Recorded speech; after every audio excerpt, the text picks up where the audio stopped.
अवतार मेहर बाबा की जय. Jai Baba Arvind, Edward and David. Just an hour before, you asked some questions and I answered. Now, you want me to enumerate some of the incidents during my stay with Baba.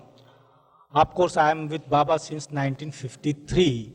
I joined him permanently in 1953 when Baba was in Mussoorie. And then, since then, I am with him. So, some of the incidents I remember and I give you one after another. So, in Dehradun, when Baba was there, he would not see people. There was one Baba's lover, his name is Kishan Singh. He made all arrangement for Baba. And of course, he would look after many other things. So because Kishan Singh is from Dehradun, so people know him. And when Baba would not allow anyone, they would catch hold of Kishan Singh and request him, please arrange for our darshan. And it was very difficult for Kishan Singh to approach Baba for that, because Baba had given strict instructions to Kishan Singh that he would not bring anyone to him. But sometimes when Baba would ask Kishan Singh would tell Baba that now people are very eager to see you and please give them darshan. So every day Kishan Singh would tell Baba and Baba would refuse. Then Kishan Singh started telling Baba that now Baba, it is very difficult because they come every day to me and they request me that I should do something for them. So the people who would come to Kishan Singh, of course, some were sick, some had some trouble, and Baba knew that. And Baba did not want that Kishan Singh should tell him such things about different people. But Kishan Singh would tell Baba every day. And then, of course, there were 2-3 families. One of the families I remembered was, of course, from Dehradun, but they had come there from Punjab. So one gentleman, his name was Saigal. His wife was mad. And he tried his best to give her different types of treatment, but she did not respond. Then when he came to Kishan Singh told Baba about it. And then Baba, of course, he allowed Saigal and his wife to come to him. They came. And Baba asked Saigal that what did he want? Saigal told Baba that he was very much he was worried about his wife. He had 2 children and the wife was mad. So he requested Baba that Baba should do something for her. And then Baba asked Saigal that when his wife was awake, he would say Baba, Baba, or appoint someone so that he should repeat Baba, Baba in her ear. And Baba asked him to continue for 1 month. And he would see that she was cured. And Saigal promised and went home. Of course, he did for some time, just a day or 2, and stopped. Then Baba sent Dr. Nilu to find out whether he was continuing this repetition. Dr. Nilu went there and found out that Saigal had stopped. Then, of course, Baba called Kishan Singh and he said to him that when he brought Saigal here, he promised and he did not obey. So why did he bring him to Baba? Then Kishan Singh, of course, he said that, Baba, I should go and find it out. So Kishan Singh went there, and Saigal again promised that he would continue, he would obey Baba's order. But he did not obey. And in this way, there were many people who would come to Kishan Singh, and Kishan Singh would tell Baba about it. And then when they would not obey Baba's instructions, then Baba would get angry. So, this Saigal family, Baba gave them last chance. He called them again. And again Baba repeated that they should follow Baba's instructions because they had come to Baba and they wanted some relief. So they should follow his instructions. And again they promised, and after 2 days they failed, they discontinued. Then Baba got irritated, and at that time, it was evening time, Baba gave this message, highest of the high.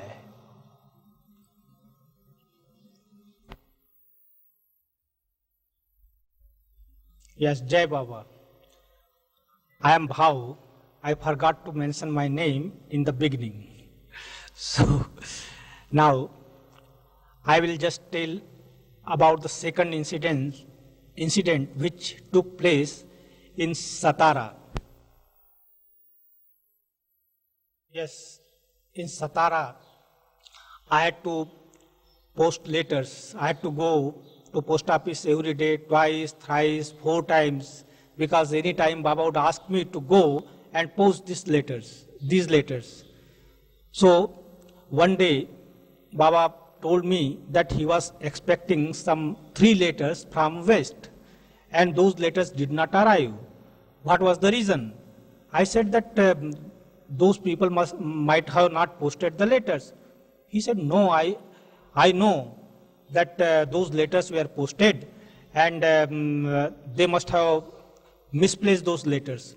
So go to the post office and ask the postal superintendent about those letters.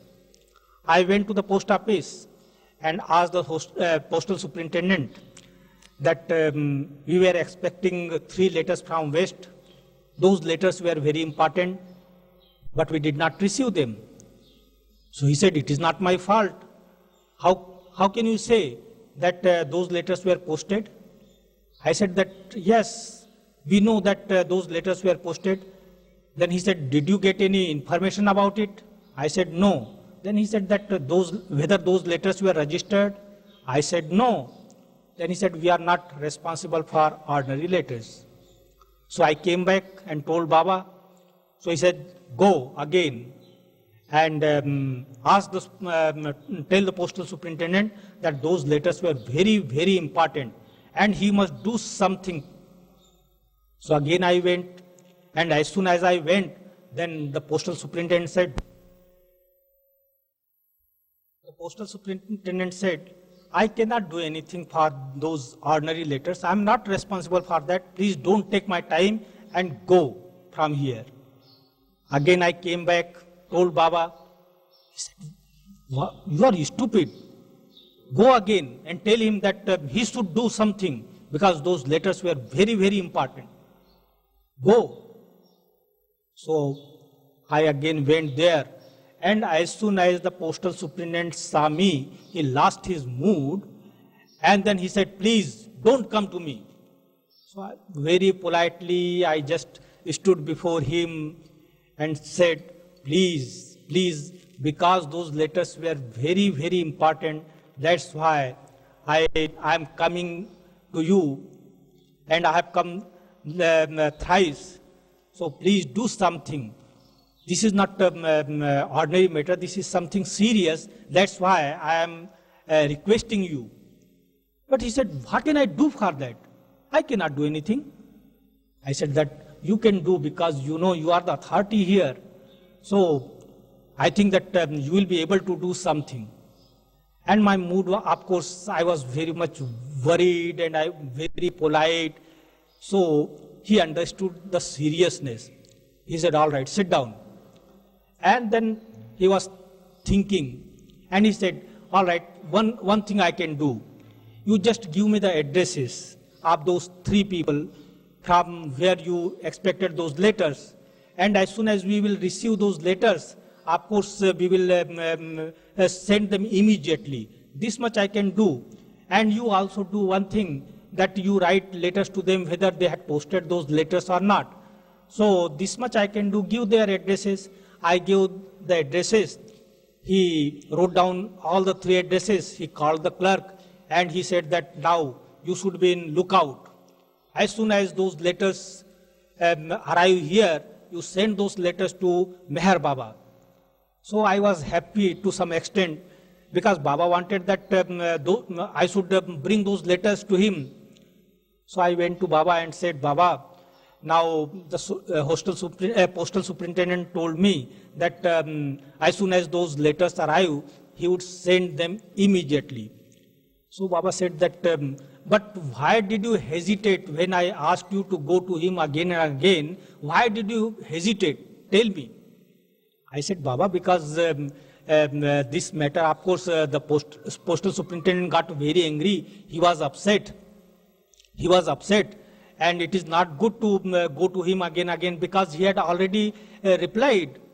So he said that you take care of the postal superintendent and you don't take care of my order. So if I don't receive those letters by tomorrow, then I will see. Then of course I came to Manli's bungalow, and in the night I was very restless whether those letters come to the next day or not. So I was thinking about it, and the next day in the morning when I went to Baba, he did not say anything. What I want to convey is that Baba wanted me to obey him 100%, and I should not care for anyone. And that was the reason why he sent me 4 times to the postal superintendent. Now, I give one incident of service and obedience. It took place in Meherazad. I was keeping watch near Baba. So one night, what happened? Baba got up at about 2 o'clock in the night, and he said, I'm very hungry. Give me something to eat. So there was one box of chocolate. I brought that box, put it near Baba, took out the lid. I also put the lid there, and I just went to open the window. And I don't know how that lid fell down. And as soon as it fell down, it struck Baba's foot here. Oh, Baba, then he played a havoc with me. He said that how careless you are, how careless. Now this lid has stuck at my feet, and now it is giving me pain. So you must be very careful, very careful. And then he scolded me like anything for half an hour. And then afterwards, of course, he stopped, and I thought that he would take rest. He went to bed, but did not take rest. He said, oh, the pain is so severe. Now I can't bear it. Again he got up, scolded me for half an hour. He said, what is this? You are so careless. And now this pain is too much. I can't sleep. What to do now? So he went on scolding me. Again he went to take rest, but he did not. And I was thinking that Baba says that he suffers infinitely, and just see this small lid. It struck him, and he says that he can't bear the pain. What is this? How can he bear the universal suffering when he can't bear this this lid, because it is too small? Then again he got up, and he says that, do you know how much pain I have? This is more than my universal suffering. I can't bear this pain. I can't sleep. What to do? And you are so careless. Whether you have come to serve me or to kill me, you are killing me. So what to do? What sort of God he is? He says that he suffers infinitely, and this much pain, this is nothing for me. He can't bear it. So at that time, after 2 hours, I also lost my mood. But I did not say anything. I did not utter any word. But inside, of course, I was boiling that Baba is harassing me like this. What is this? Again he started telling me that what do you think of yourself? You know I am God and you are giving pain to God. What is this? I can't bear it. Now tell me, how can I sleep? Again I was just thinking what to say, but I kept quiet. But then he called me near him and said, sit down here. I said, I am all right. I did not say. He said, obey me. I want you to sit down here. So of course I sat down. Now he asked me, what do you take me for? I said, you are my master. And who are you? I said, I am your slave. So he said, what is the duty of the slave? I said, just to serve the master. Then do you serve me? I said, yes, Baba, I try my best. This is small lead. So he said, always remember this, that your duty is to serve me. So instead of thinking that you made a mistake, you are thinking that how can Baba suffer infinitely? Because you have this thought. You did not realize your mistake, that you give me this pain. That's why I am suffering. And this is more than my infinite suffering. Because your duty is to serve me, not to think of anything, whether I have this pain or not. What you have to do with that? Your duty is just to serve me. So instead of that, you are thinking that how can Baba suffer infinitely when he cannot bear this much pain? You know, this very thought gives me pain, and it is more than my infinite suffering. And then of course I kept quiet and forgot everything, because then I realized that why Baba harassed me like this, because he wanted me to understand that my duty is to serve him. And he said that you have no idea about my suffering, how I suffer, but you have nothing to do with that. Only think of serving me and nothing else. And there is another incident about, again, obedience and service. I used to keep watch near Baba. So as soon as I went to Baba's room, he said that, oh, my body is aching like anything. And you just press my body. And at the time press his body? Yes, to press his body. So at the time I had fistula, fistula, and the pus would come out, and I could not sit properly. There is much pain, swelling was there, and it was very, very difficult for me to sit. So when Baba asked me to sit down and press his body, I thought that he would ask me for 10 minutes and then he would say, all right, go. But he did not do that. For 2 hours, 2 hours continuously I was pressing, and I was thinking that I have got so much pain, I can't bear it. And what type of God he is. He is so cruel. I have heard that God is infinitely merciful, but he is so cruel. After 2 hours, he changed his side, and he again asked me to praise him. I said, what happened today to Baba? Now continuously 2 hours, and again he wants me to praise. So I was just praising him and thinking that he is very, very cruel, very, very cruel, because I had much pain. I could not bear it, and the pus was coming out. So I was thinking and thinking. It took 2 hours, but he did not respond. He did not say anything. And he was just lying down, nothing else. And after 2 hours, he got up and he asked me, what are you thinking? I said, nothing. Just tell me, what are you thinking? What are you thinking? Tell me, obey me. I said that, Baba, you know that I have fistula, I am passing pus here, and I can't bear the pain. And continuously for 4 hours you ask me to praise. So he said that means what? You have to serve me. So instead of thinking that you have to serve, you are just thinking about your pain. Why do you not think about my comfort? It is your duty to seek my comfort, just to please me, just to make me happy. So instead of that, you are thinking about your pain. What is there? It is nothing. It is nothing. Even if I cut you into pieces, you should not say anything, because you have to serve me. You are my slave, so you must serve in this way. You must not think that.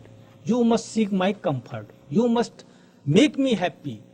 And that's why I asked you to praise me.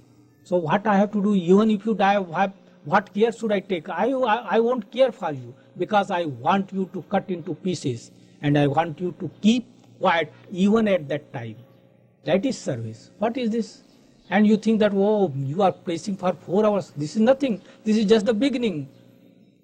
I will cut you into pieces and you should not utter a single word. No complaint. That is service.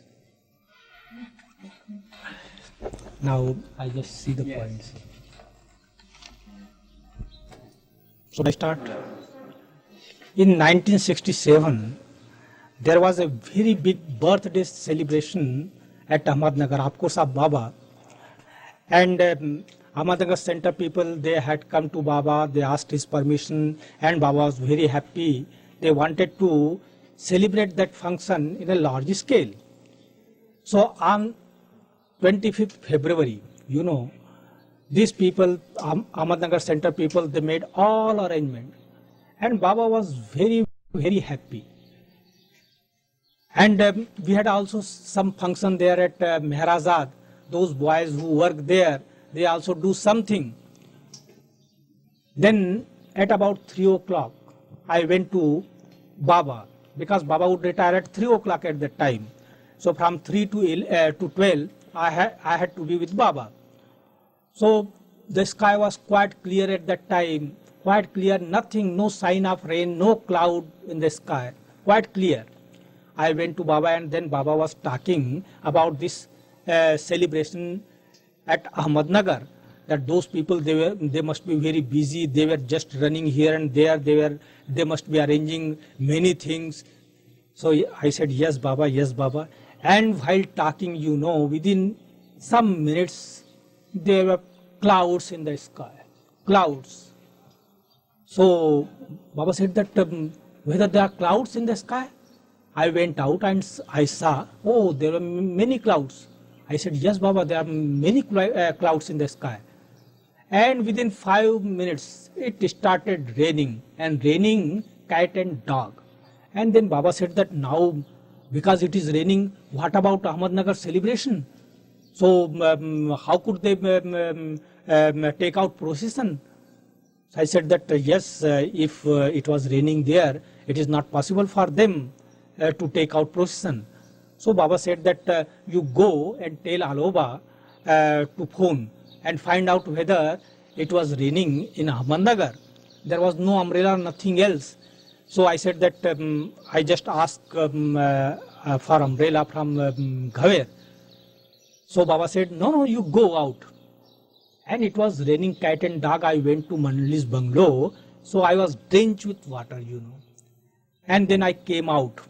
I went to Baba after giving instruction to Aloba just to go and ring up to Adi and find out whether it was raining there. When I went to Baba, Baba asked whether you told Aloba. I said yes, but now I am wet, Baba. My clothes are wet. So Baba said, no matter, but did you tell him that he should come?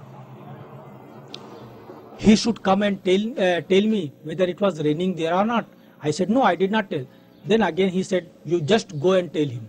Go. Again I went in the rain, and I told Aloba. And again went back to Baba. Baba asked me whether you told Aloba. I said yes. And I was wet. So I lost my mood. Why Baba wanted me to go in the rain? What was the hurry? Then of course, when I got angry, Baba called me, and he dried my whole body with his kerchief. And he gave me his bedsheet just to put on. Then of course I felt Baba's love very much. He said, I said, I would dry my body. No, no, no, come here, come here.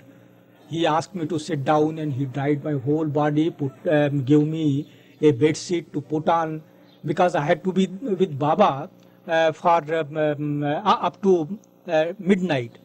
So then I was thinking that why Baba made this hurry and why did he send me to Aloba?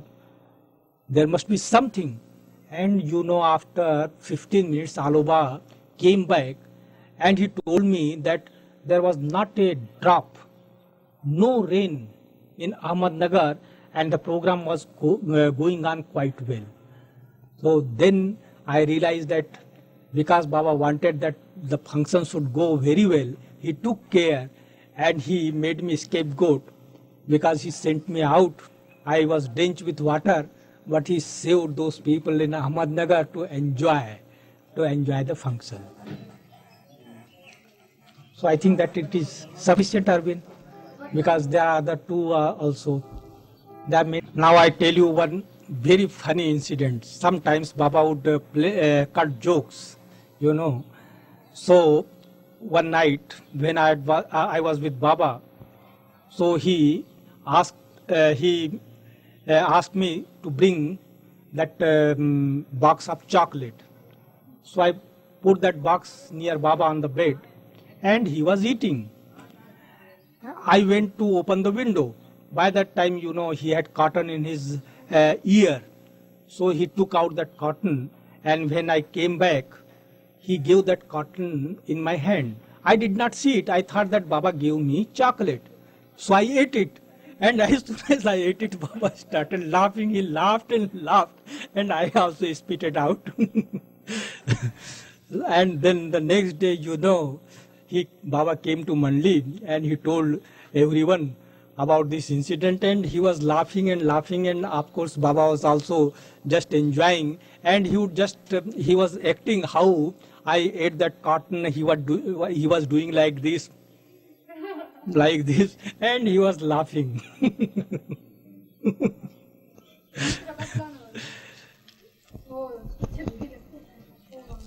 All right.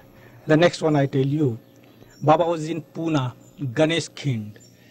And I was, of course, Baba's night watchman. So I went to Baba. So he gave me instruction not to make any noise and not to move, keep quiet. He asked me that he told me that he was very, very tired and he wanted to sleep. So he said that today you should not make any noise. Sit there on the chair. So I went and sat there. And then, you know, that coughing sensation was there. So I wanted to check it. The more I wanted to check it, the more I would get that sensation. And it was very difficult to check it. So I tried like this. Then afterwards what happened, that I took out one kerchief and put inside my mouth because it was very difficult. I was just moving like this, that sensation of cough, it was there. So when I put that kerchief, you know, I got that sound from with like this. And then, of course, Baba got up and he said that I asked you not to make any noise and you disturbed me. I was sleeping all right and you disturbed me. And then he scolded me for half an hour. He said that now it was not possible for him to sleep. He was sleeping all right, but because I disturbed him, so now he could not sleep. And then, of course, he called all the women. And he said that you don't go out, you just stand near the door. And you know, when the women, ladies, they went to Baba, women Mandli, he told them that this fellow, I told him not to make any noise. I was so tired, I wanted to sleep, and I was sleeping. And he disturbed me. He made noise, and I got disturbed. So, just see how he troubles me. He has not come to serve me, and I was listening all the time. All the time I was listening, and for that particular reason, Baba asked me to stand outside the door so that I may listen. And I listened. And then, of course, he said, somebody pleaded for me that something must have happened. But he said, no, I don't want to tolerate such thing. He disturbed me, and I could not sleep now. And then after 15 minutes, he asked them to go. and then he called me inside. And then he asked me, why do you harass me like anything? Did I not tell you not to make any noise? Why did you make that noise? So I said, Baba, you did not ask me the reason. I did not make that noise purposely. I would have died. Died? How? I said that I got that coughing sensation and I wanted to check it. I could not check it. And because I did not want to make any noise, I just put kerchief inside my mouth.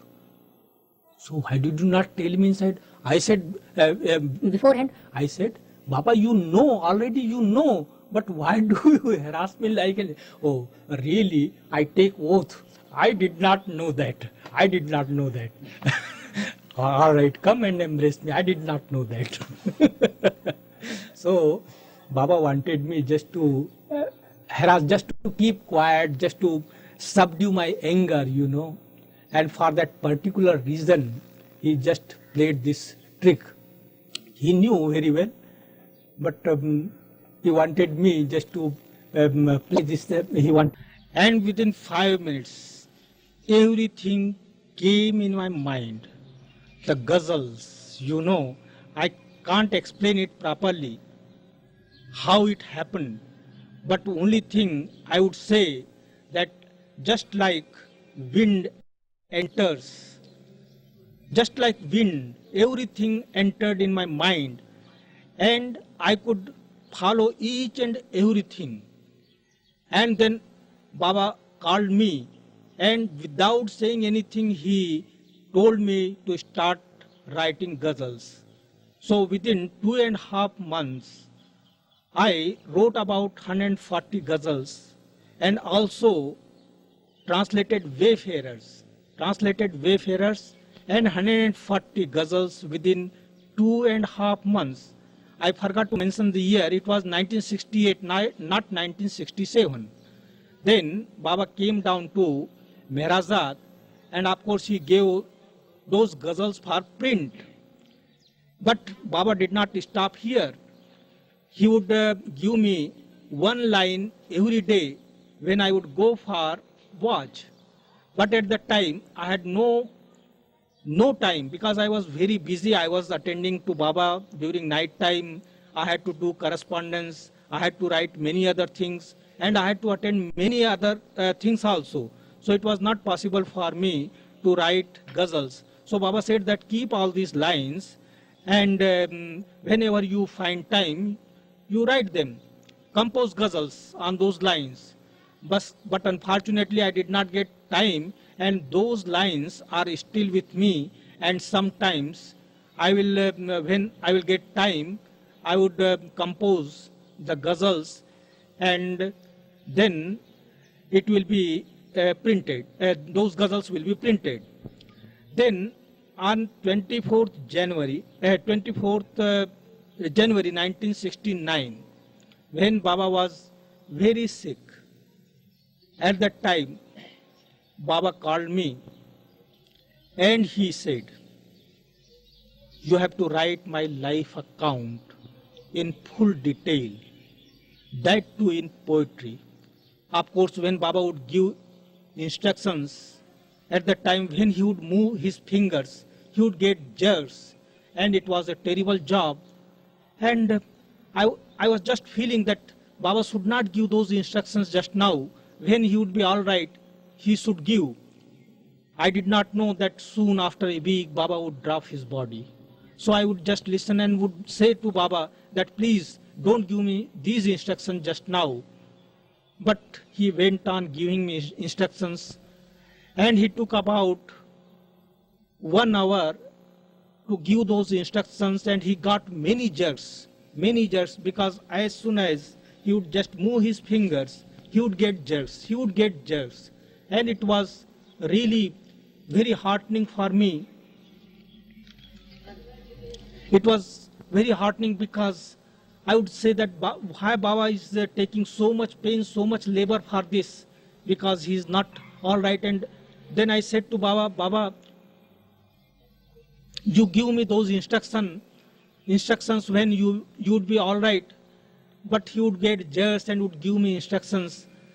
And of course, I had to listen. I did not say any word. I wanted to ask many things, but I thought that it would be better for me to ask Baba about that book when he would be all right. I did not know that after a week he would drop his body, and he dropped his body. Then I realized that why Baba gave those instructions to me, and now I am seriously taking that work. Since last 2 years I am working on it, and I am collecting material. I have not yet started that book, not started the writing. It will take a long time because I feel that seriousness.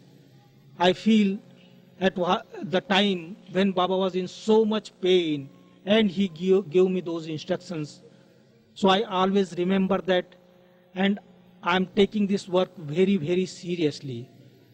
So this book will be in poetry, but I will write the whole thing in prose first, and according to Baba's instructions, I will write afterwards the whole thing in poetry. Then Baba, in 1967, Baba has also given me another work, that is The Nothing and the Everything. First there was The Everything and the Nothing. Yes, the first book was The Nothing, The Everything and the Nothing, which I translated into Hindi and put the whole thing in conversation form. Then Baba asked me to write The Nothing and the Everything. He has given me the points, and I have to write the whole book. So I have got 3 works now. First is the life account of Baba, then The Nothing and the Everything, and the ghazals. So these 3 works I have to complete if I am, of course, I am alive, and I hope because Baba has given me this work, I have to do that, and Baba will help me in doing that work. चलो आप मेरे पीछे आना.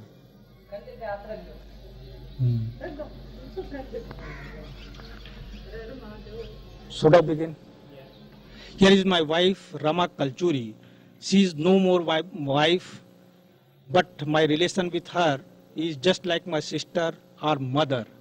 People ask Baba's miracle, and this is the miracle where wife turned into sister or mother. This relation I have got with her, this is pure relation, I should say, and this is Baba's greatest miracle which he did for me, greatest gift, I should say. That's all.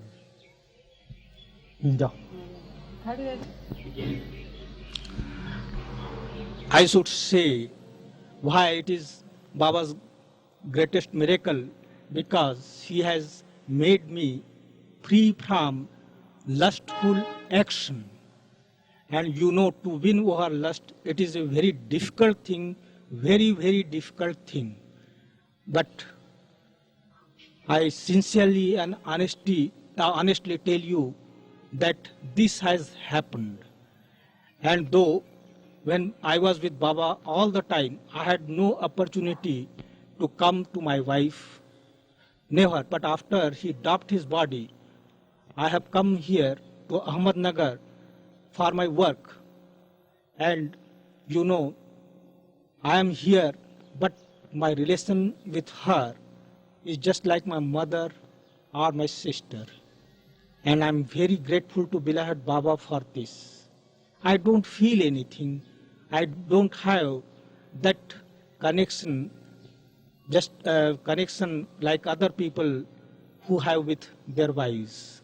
She is my sister, she is my mother, but no more wife. Previously I did not love her, but now I know how I love her. This love is something quite different, quite different. And that's why I consider it Baba's greatest miracle in my case. I did not convey to her anything. It came in a natural way, very, very natural way. How was that? How was that? Just like you and yourself and your sister and mother and everything as you live among them, it is just like that. It came in a natural way.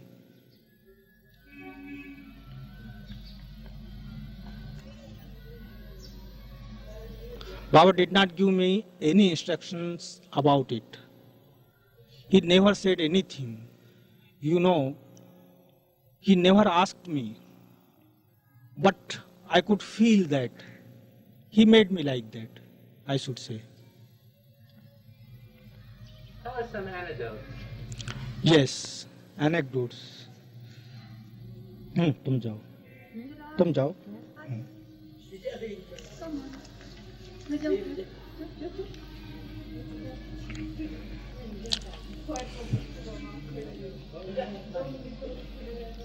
Yes, I remember one incident. We were in Pune Guru Prasad, and every day when I would go to Baba, in the evening for night watch, so he would say whether Nehru would come to see him. And Baba would say that he was in seclusion. He did not want to see anyone. And if Nehru would come, what he would do? I said to Baba that it is not possible for Nehru to come over here. And if at all he would come here, he would take an appointment. And then, of course, he would be refused. Then again Baba would say, but if at all he would come here, then I said that he is the Prime Minister. How can he come like this without any appointment? Baba would say again that if he would come, I said, no Baba, it is not possible, impossible. He would not come like this. Then again, the next day I would go to Baba and he would repeat the same thing about Nehru, the Prime Minister of India. And I would say that, Baba, it is not possible for him to come like this. He would take an appointment if at all he would come here. And Baba would go on repeating this. I did not know what would happen afterwards. And one day, you know, we heard in radio that Nehru died. And then I realized why Baba was repeating this thing very often, practically every day. And then I felt that Nehru did come to Baba and he did not take any appointment. You didn't take an appointment. Very good. When Lal Bahadur Shastri was Prime Minister, he went to Tashkent for compromise, I should say, between Pakistan and India. So Lal Bahadur Shastri left India, and here, of course, when I was with Baba, Baba was asking me whether Lal Bahadur Shastri would survive there. So I had much feeling for Lal Bahadur Shastri. He was a nice man. So I said to Baba that he is a nice man. Why did he not survive? What is there after all? But Baba would say that there is in Tashkent there is much cold, and he will not be able to bear the cold. So I said that Baba, if you want, he will survive. What is there? Just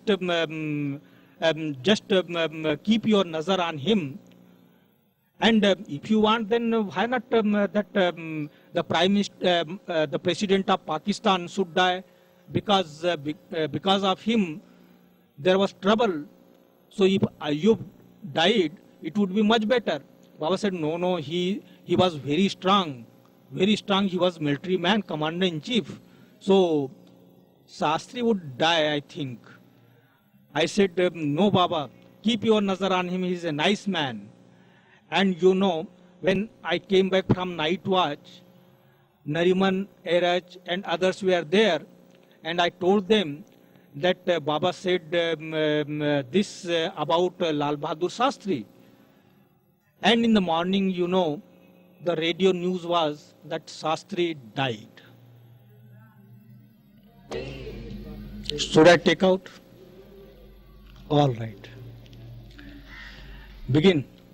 In 1943, Baba was in Lahore, and there was a great famine in Calcutta. Hundreds and hundreds of people were dying every day. No grain was available there. So, from Lahore, Baba sent Chandji and Baba Das to Calcutta to make an arrangement for feeding the poor, to make arrangement for a bungalow so that Baba may feed the poor. Poor means the middle poor. There were many poor people in Calcutta who were dying, but you know, Baba wanted to feed the middle class people. The middle class people, they don't borrow, they don't beg, they die like that. Of course, poor people, they beg, they borrow, and they steal also. But these middle class people, they won't go out, they would not borrow, they would not beg anything. So, Baba gave this duty to Chandji, Baba Das, and of course, Erach was at that time in Pune. So instructions were sent to Erach to be in Calcutta and help in this work. So Erach also went to Calcutta. And it was very difficult to find out the middle class people because they won't come for any feast or anything. Very, very difficult problem. And they had to find out from different people. They would go from house to house, and it was really a difficult job. Anyhow, they arranged for a bungalow and they went out for search. They would tell the people that their big brother from Bombay is coming to give a feast, and they should come to attend that feast. It was a very difficult problem because they would not go out. They would not. They would think that we are not beggars, and how could we go there? But anyhow, they went from place to place and collected the people. Previously, the program was that Baba would feed 100 people every day, and this program was for 1 month. But then it was curtailed, and then they collected some people, middle class people there. And you know, it was a difficult problem because the organizer, they contacted one organizer from one society. It was the society founded by Birla. And there was a committee, but the restriction was put there that those people should not come and to see Baba. They did not expose Baba's identity. They just told them that some big rich man was coming to feed the middle class people. And when Baba would feed those people, Baba would serve those people, they should not come and see him. And of course, that organizer, Baba allowed him to come. And they were also told that that man, that rich man, would keep silence on that day. Baba was already keeping silence, but this was Baba's instruction that they should not be told about Baba. They would just tell them that someone from Bombay would come and feed those middle class people, and only the organizer was allowed to see the program and nobody else, because the committee members, they worked hard. Of course, they brought grain. Grain was not available at that time, and with difficulty they could procure grain. And then cooking, of course, they arranged utensils, they brought everything they did, but they were not allowed to see Baba. Only the organizer And he was also told that a rich man from Bombay is coming, and he will be observing silence that day. So the people came there, and of course, Baba served the food to them. The organizer witnessed Baba, and he also saw that that big rich man, he was keeping silence that day. So he did not know that Baba was there.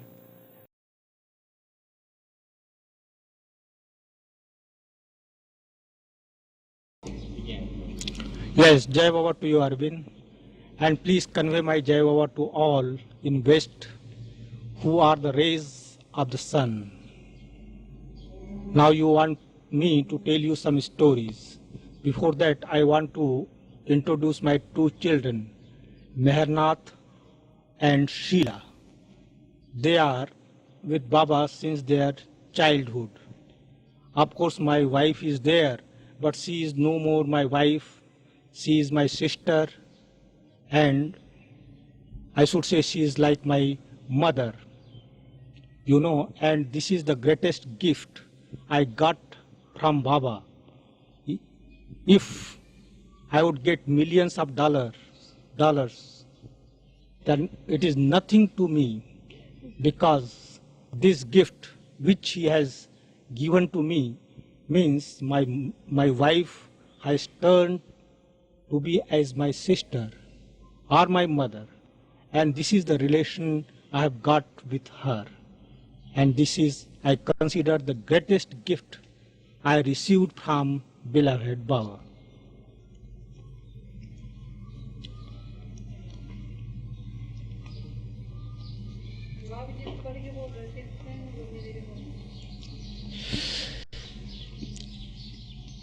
Should I begin? Yes. Now I am telling you one story. When I was at Satara with beloved Baba, I was keeping night watch. One night, all of a sudden, I got a thought that I had to write books. I was not a writer. I never wrote any book. So I was thinking at the time, how was it possible for me?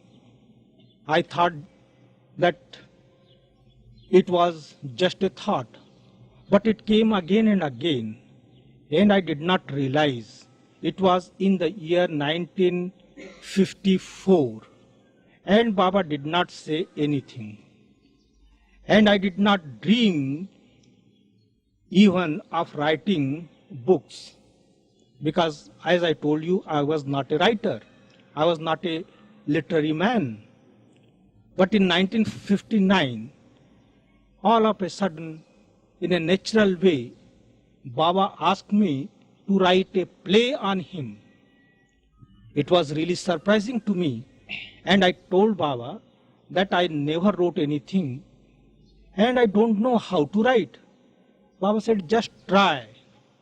I said, how could I try? Because I never wrote anything. My language is not good.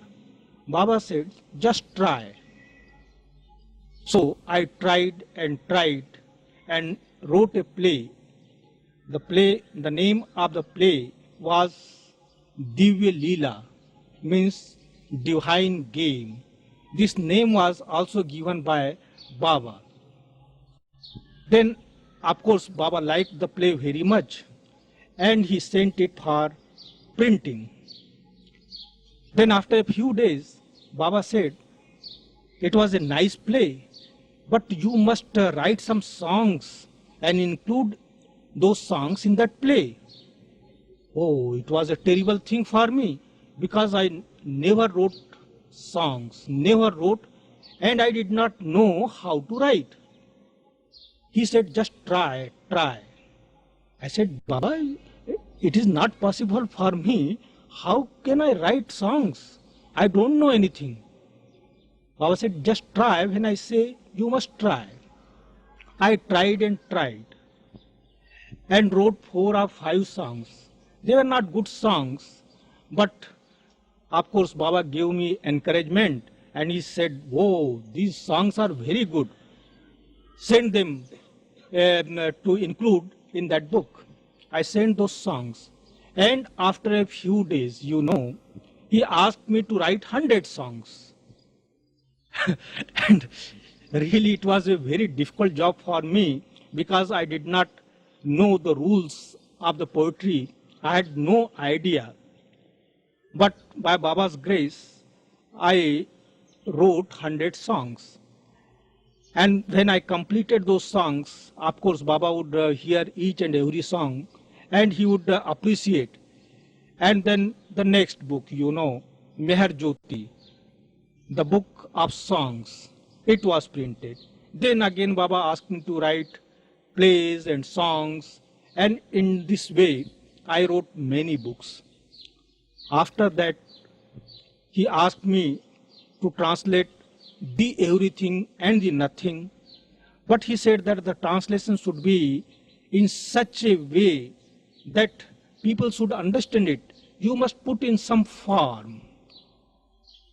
So, by Baba's grace, I was able to put it into conversation form. And that small book, it turned to be of 700 pages, very big book, and that too in verse as well as in prose. Yes, very big book, 700 pages. So, and the whole book has been put in conversation form, means the question and answers and everything is simplified. And of course, there are many stories in that book. I have included many stories. And in this way, that book was completed and Baba liked it very much. And after that, he asked me to write ghazals. Ghazals, of course, they are written in Urdu language, not in Hindi. That is not possible. So I said that, Baba, it is not possible to write ghazals in Hindi. How to write? He said, I am telling you, I am the master. You just try. I tried and tried and tried and failed. Though I wrote about 150 songs in that form, but they were not really ghazals. But I could write those songs in different meters, quite new. So afterwards I said to Baba that, Baba, it was not possible for me to write ghazals in Hindi. Baba said, I am the master and I can make possible which you think that it is impossible.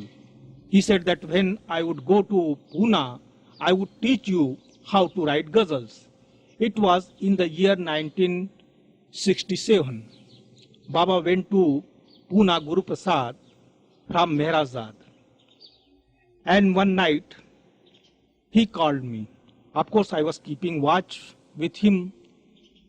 And he said that today I would teach how to write ghazals.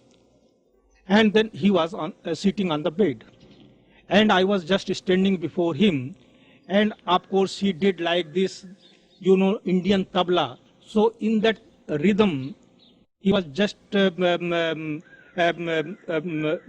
thumping his legs. According to the tabla, he gave me one line and he said, you go on repeating this line. And in that rhythm, he would just thump his legs, just like tabla. I went on repeating that line for 1 hour. And Baba was sitting on his bed doing this. So afterwards, I thought that Baba was perspiring. It was summer time. So I said, Baba, you are taking so much labor, but I don't understand anything. He said, stupid. What I say, you just follow. Again, he went on for half an hour. And then, of course, I was thinking that Baba takes so much labor for me and how foolish I am that I can't follow anything. Now what to do? Manager, organizer never met Baba and he did not know anything. He knew only that someone from Bombay came there. But he was touched by Baba's personality and the love with which he served the food. He gave clothing to those middle class people. And he was asking that who was he? And then when the Mandli people, they told him that he was a rich man from Bombay, he did not believe. At that time in Calcutta, it was very difficult to hire a bungalow, very difficult. And these Mandli people, they went from place to place, suburb to suburb. They could not find one bungalow there. But it was Baba's miracle that one big officer who was in charge of rationing, he gave his own bungalow free of charge. And he also gave his car for Baba's use. Though he did not know anything about Baba, only thing he heard that mean to feed the middle class people who had no means for their livelihood during that famine. And he was touched. But when he saw Baba, he was also feeling that he must be some saintly personality. After completing that program in Calcutta, Baba went to Lucknow and he wanted to feed there also the middle class people. Of course, the Mandli people, they went from place to place and collected middle class people. The food was cooked and they all came. But when they heard that some Parsi would be serving them, oh, there was caste system, and this Brahmin, they would not want that some Parsi gentleman should serve them food. So there was a dispute. They wanted to run away from that place. They did not want to accept food. And this was going on. And Mandli people, of course, they would console them that you be here, good food would be served, you would be given clothes, everything. But they would not listen. They would say that only we could accept food from some Brahmin. And when this was going on, Baba appeared there. And as soon as they saw Baba, you know, they kept quiet, they did not say anything. And of course, they were ready to accept the food. And Baba served them food, and they were very happy. And then Baba, of course, called one by one, and he gave them clothes. And they were very happy. They did not say anything, who he was or to what caste he belonged, nothing. They were really very, very adamant. They did not want to accept food from a Parsi gentleman. They were Brahmins, and the caste system was really very rigid at the time. But when Baba appeared before them, they forgot everything, and of course they felt Baba's love, and they were very, very happy. Now, I remember one incident just now. In 1952, Baba visited Hamirpur.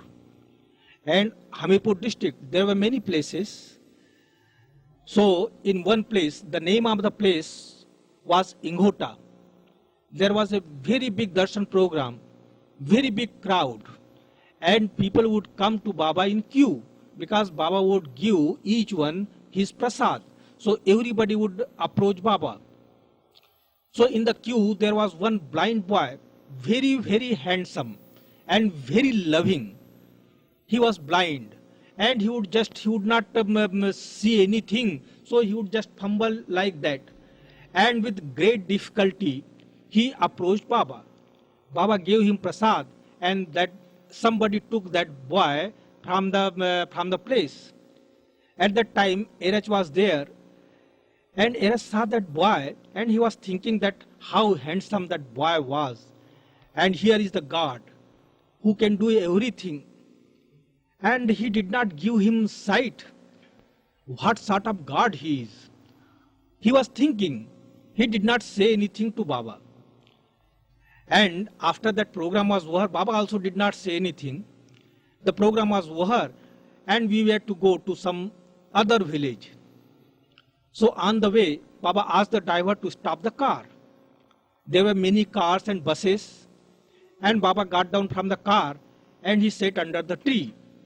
And he called all the Mandli and other people who were following Baba. And he said, today God saved me. Oh, I wanted to do something against God's wish. But it was good that God saved me. Then somebody asked, what happened, Baba? He said that, when I was giving darshan and people were coming, there was a very good boy, very handsome, and he was blind. So as soon as he came to me, I felt that I should give him eyesight. I should give him sight. But God saved me and I did not do that. And it was good for him that I did not give him sight. It was good for him to suffer like that so that he may gain something afterwards. It was very good for him, and of course God is merciful. So he saved me from doing this unjust work.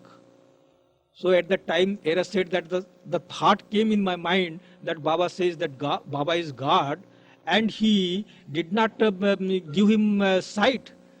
What harm was there if had he given him sight? And that's why, that thought which Erach had at that time, Baba did not say anything to him, but afterwards he asked the driver to stop the car and told everything, that it was not good for that boy to have sight. It was good for him to be blind in this life. According to sanskaras, one has to finish up some sanskaras, and if those sanskaras remain there, that means he had to finish those sanskaras. If not in this life, then in next life. So it was good for him to be blind like that and to suffer, so that he would gain something in his next life. Just like, if you have the sanskaras of happiness, then in order to finish those sanskaras, you have to pass through misery. Quite opposite. So for that boy, he would have made some bad use of his eyesight in his previous birth. So it was good for him to be blind in this birth. And he was fortunate enough to come to Baba, and Baba must have given him something which would, of course, open his inner eye, and that is something very great. Just now I remember one incident. It happened in 1929. There was one boy in Premasram. His name was Genu. He fell sick. No, he did not fall sick. But one day his father came to Baba and he wanted to take that boy. Baba, of course, wanted that boy to be with him. And he told his father that it is good for this boy to be with him. But the father did not want to keep that boy. So Baba said, all right, you take this boy. He sent Sidhu, and there was another man, his name was Pesu, to Ahmednagar from Mehrabad to fetch a taxi. And he gave this instruction that as soon as they would bring the taxi, they should send the boy immediately, and they should not ask Baba anything, because his father did not want to keep him. So Baba said that don't ask me anything, bring the taxi and send this boy back. Of course, Sidhu and Pesu went to Ahmednagar and brought a taxi. Baba went up the hill, and he had given instruction that they should not come to him again for this boy. But when they brought the taxi, they were thinking that Baba wanted this boy in the ashram, and it is not good for his father to take him back. So they tried and told his father that it is good for this boy to be here. And then his father, of course, he accepted. He accepted that he should keep the boy in the ashram. So Sidhu and Pesu went to Baba up the hill, And they told Baba that now his father is ready to keep this boy here. And Baba got very much angry. He got annoyed. He asked them that he had already given the instruction that they should send the boy immediately. Why did they come and ask him this question? He did not like it. And by that time, the father also came there and he pleaded Baba, and Baba said, no, now I won't keep this boy. And then his father started weeping and he said, Baba, forgive me please, but keep this boy here. Baba said that you keep this boy here, but on your own responsibility. I am not responsible for this boy because I had asked you to keep this boy and you refused. Now you want to keep this boy here. So keep him here in your own responsibility. I will not be responsible for this boy. Of course, he will get clothes, he would get food, everything he would get. But I will not be responsible for this boy.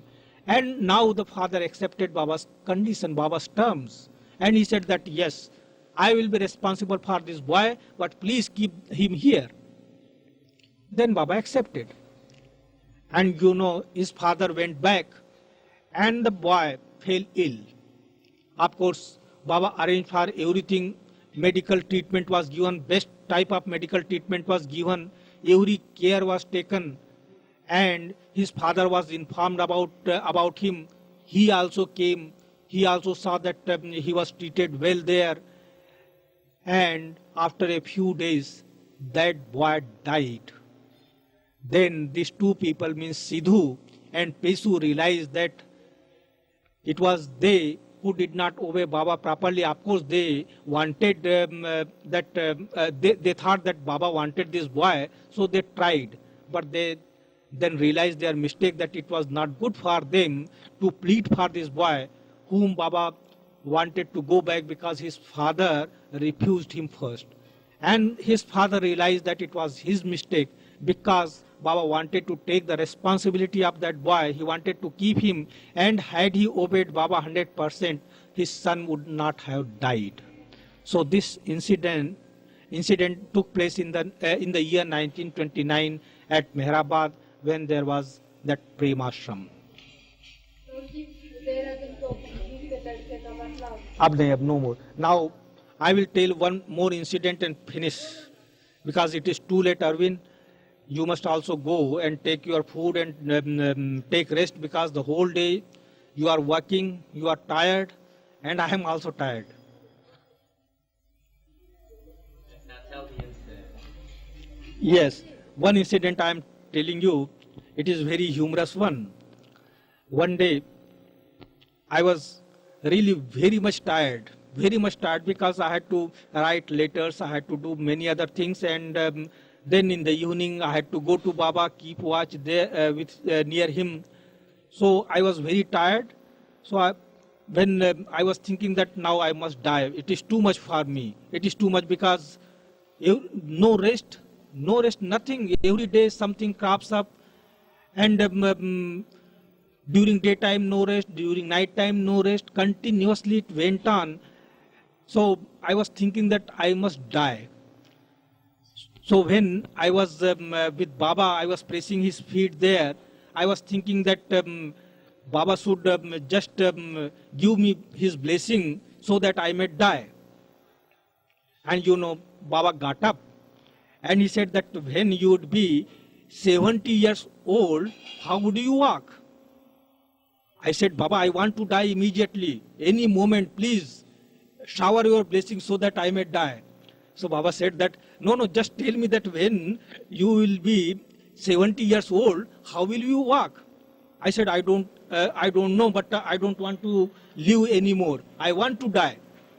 But then, Baba just acted like this, that you will be walking like this, that, and there would be beard and wrinkles in your face, and like that. And actually, I was very much worried, but I laughed just to see Baba's acting. Yes, I was thinking of dying.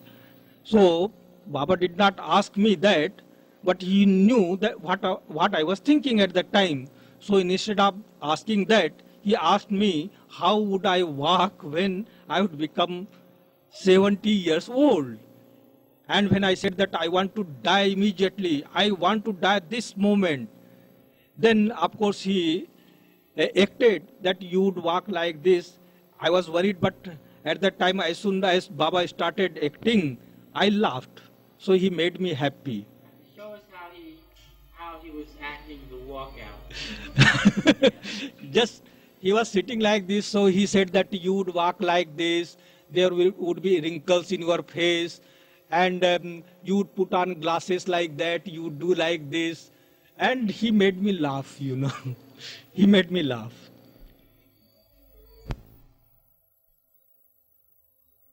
Please convey my loving Jai Baba to all dear ones in the West. How?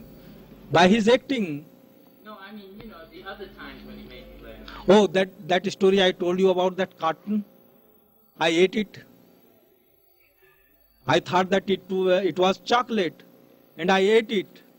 So Baba laughed, and the next day, he told the Mandli that he was just eating cotton, and he was just doing like this. He was eating like that. He told the Mandli. I told that story that day.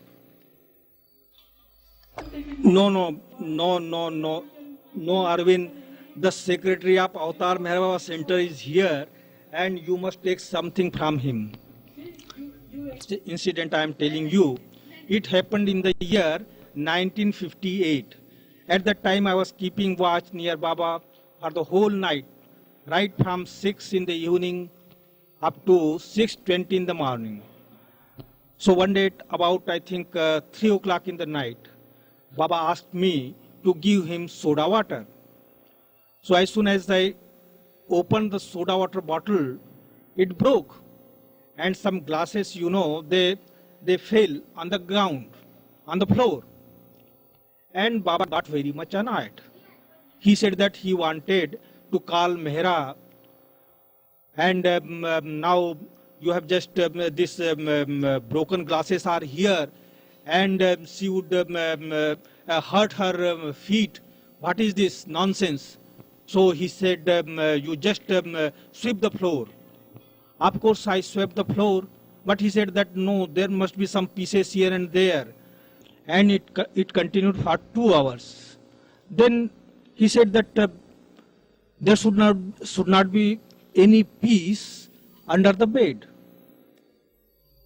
So, of course, I had to clean it. I had to sweep it. But I was thinking that why Baba gives me so much trouble. Mehra, when she would come, she would not go under the bed. Why he is giving so much trouble to me? And he loves so much to Mehra, and he gives me trouble. I keep watch during the whole night here. I do so many things. I don't get time to take rest during daytime, because in daytime also there was much work at that time. I had to attend to correspondence and many other things. So I would hardly take rest for 1.5 hours or 2 hours. So I was thinking, why Baba loves so much to Mehra, and of course he loves her. There is no objection for it, but she would not go under the bed. Why? Why is giving so much trouble to me? Then Baba called me, and he asked me, what are you thinking? I said, nothing. He said, no, tell me, what are you thinking? I said that, Baba, you would call Mehra, but Mehra along with other ladies, but they would not go under the bed. Why do you want me to sweep the floor under the bed? What is the necessity there? So that's why Baba said, I asked you to sweep the floor. You have to obey me. Whatever I say, you just obey me. Don't question, nothing. Don't think that I love so much to Mehra and I don't love you. It is not your business. It is my business. Your business is just to obey me. Then he told me one story about Kalyan. Kalyan was the disciple of Ramdas, the perfect master.